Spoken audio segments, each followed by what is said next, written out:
tingin mo kaya papayagan kaya si Audrey ng lolo niya? Di ba may sakit yun? Baka walang mag-alaga, di siya paalisin. Sunduin na lang natin siya sa kanila, tapos paalam natin siya. Oo nga, saglit lang, hindi naman tayo dun sa museum eh. Tara, Oh, andyan na pala kayo? good afternoon po, Lolo Agno. Good afternoon po, kape po tayo. Ah, di yan nagsasalita si Lolo. Ready na ba kayo? Saglit lang ha, ihahanda ko muna mga gamit ni Lolo para pag-alis natin. Pahiram ako ng charger. Tara, magpaalam na tayo kay Lolo. Paano tayo magpapaalam? Di ba di siya nakakapagsalita? Hindi kaya siya magalit na alis ka? Saglit lang naman tayo, di ba?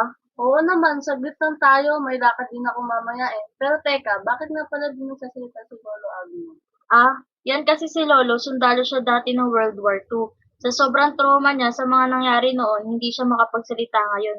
Kahit nga isang salita, di niya mabigkas. Ginawa na nga namin lahat ng paraan para makapagsalita siya eh. Alam niyo bang niloloko pa namin siya na may sunog para lang makapagsalita kahit konti? Grabe siguro talaga nangyari sa kanya noon. Pero sana dumating yung araw na babalik siya sa dati. Lolo, aalis na po kami. Ikakandado ko na lamang po ang pinto para walang ibang makapasok. Huwag po kayong mag-alala, babalik din po ako agad at hindi aabuti ng gabi. Alis na po kami, Lo. Alis na po kami, Lolo Agno. Mag-ingat po kami at kayo din po dyan. Excited na ako makakita ng iba't ibang artworks ulit. May popost naman ako sa Instagram. O, OG, dinala mo ba yung charger? Oo, andito sa akin. Anong oras na ba? Huwag naman sana tayo mahuli. Hindi tayo mahuli niyan kasi may kakilala ako doon, si Princess. Siya yung gagabay sa atin sa pag-iikot natin sa museo. Jessica, dalian mo kaya. Maglakad, no? Wait lang, bago yan, mag-survey muna tayo para may mama-idea ako. Grabe, di pa rin kumukupas ang ganda nitong museo na to. Walang pinagbago, ganun pa din. Hindi nakakasawa puntahan. Wow, ito ba yun, Eman? Grabe, mapupuno na naman ng mga gandang picture ang Instagram feed ko. Tama ka nga, Eman. Mukhang madami tayong malalaman at pupuntahan dito. Sa pinto pa lang, kabog na. Tara na guys, pasok na tayo sa loob. Excited na ako. Kalma lang, Jessica. Hintayin natin si Princess. Papunta na daw eh. Ay, oo nga pala. Sorry, excited lang. Siya nga pala si Princess. Siya yung magtuturo sa atin dito sa museo. Kaibigan ko siya. At talagang kinuha ko siya para naman meron tayong malaman na bago. Imbis na pagpapakit lang. Ay, magandang hapon po, Miss Princess. Magandang hapon din sa inyo. Saan niyo ba gusto magsimula? Eman, ito ba yung Jessica na sinasabi mo? Ay, oo nga pala. Jessica, siya si Princess. Busy kasi kaka-selfie. Ganun talaga siya. Mahilig mag-picture. Ah, ganun ba? Maganda yan dahil isa yan sa tinuturing na sining o art. Siya nga pala, bago ang lahat, hindi naman siguro ka nais-nais kung magsasama-sama tayo at hindi ko ipapakilala ang sarili ko sa inyo. Ako nga pala si Princess. Ang trabaho ko dito ay gabayan ng mga bumisita at bigyan sila ng mga sapat na impormasyon ukol sa iba't ibang mga uri ng sining na nakalagay dito sa museo. Kung kaya't kapag may tanong kayo, nandito lang ako para sagutin niyon. Huwag kayong mahihiya dahil ito ay trabaho ko at lubos akong nagagalak na pagsilbihan kayo. Salamat, umpisahan na natin ang paglalakbay. Siya si Hernando R. Ocampo, isa sa mga radikal na modernong pintor ng Pilipinas. Noong bago magkadigma, miyembro siya ng 13 moderns na itinatag ni Victoria Edades at naging sikat na katrio ng realistang sina Vicente S. Manansala at Cesar Legazpi na naging mga pambansang alagad ng sining lahat. Ipinahayag din siyang pambansang alagad ng sining noong 1991. Nagsimula siya sa pagtatanghal ng mapapait na larawan ng lipunang Pilipino sa matitingkad na kulay. Pagpuan, nakadevelop siya ng isang uri ng abstraksyon na mistulang liwanag, bituin at ulan sa kumikilos at naningning na kulay. May nagsabing ang kanyang sining ay mga abstraktong komposisyon ng mga anyong biolohiko na tila kumikislot, kumikinig, lumiliyab at nagsasangga. Pinanganak si Ocampo noong 28 Abril taong 1911 sa Santa Cruz, Maynila. Sina Emilio Ocampo at Delfina Ruiz na kapwa ilustrado. Lumipat sila sa Maypaho, Caloocan. Nag-aral siya ng abogasya sa amukin ng ama. Ngunit mahilig sa malikhaing pagsulat. Kasama siya sa Veronicans ng mga manunulat sa Ingles. Ngunit nagsulat din siya sa Filipino at mayambag sa antolohiya ang kanyang kwentong bakya. Gayunman, higit siyang pinarangalan bilang pintor. Noong 1948, kinatawan niya ang Pilipinas sa sports art exhibition sa Victoria at Albert.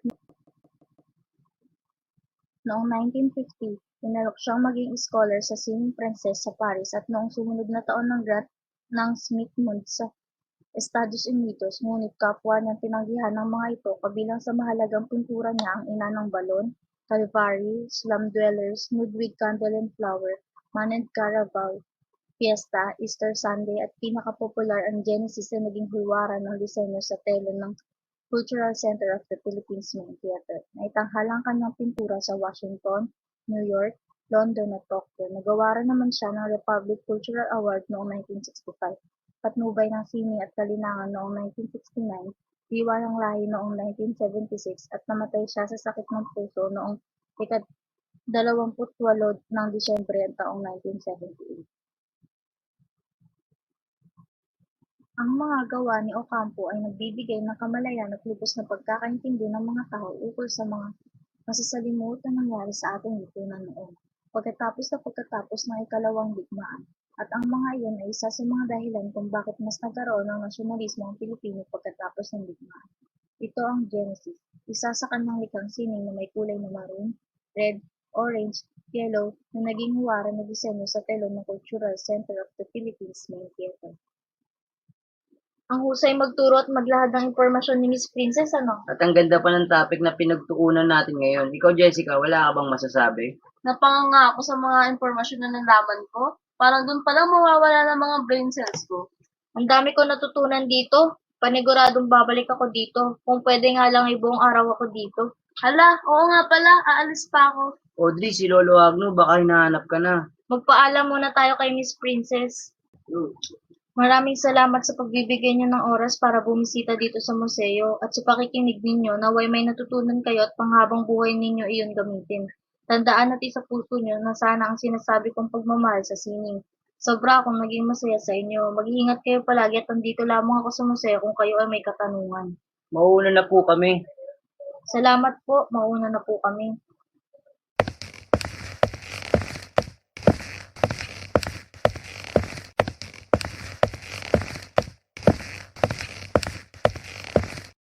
Lolo, andito na po ako. Kamusta po ang pakiramdam niyo? Nako, ang dami ko na naman po ikukwento sa inyo at sana matuwa kayo.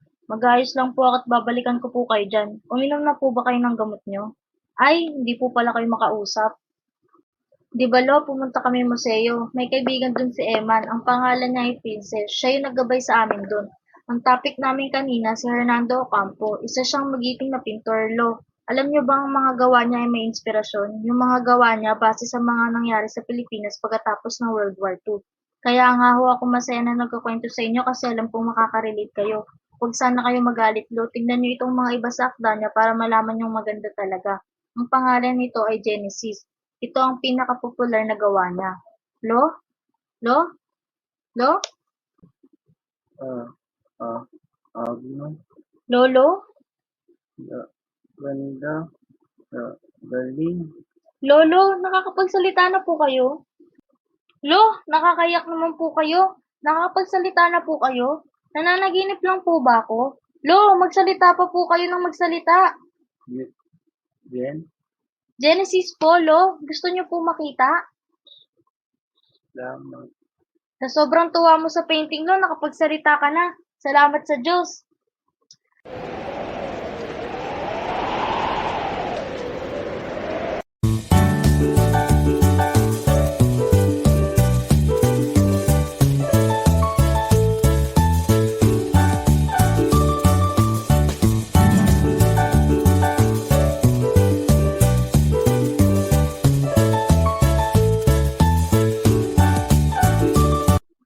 Lolo, ngayon pong kaarawan ninyo, meron po akong regalo sa inyo na tiyak magugustuhan nyo. Para po sa inyo yan. Opo, ano yun? Hindi ko na kailangan yan. Lo, buksan nyo po. Matutuwa po kayo ng sobra. Ano ba ito? Mahal na mahal ko po kayo, Lolo. Maligayang kaarawan po.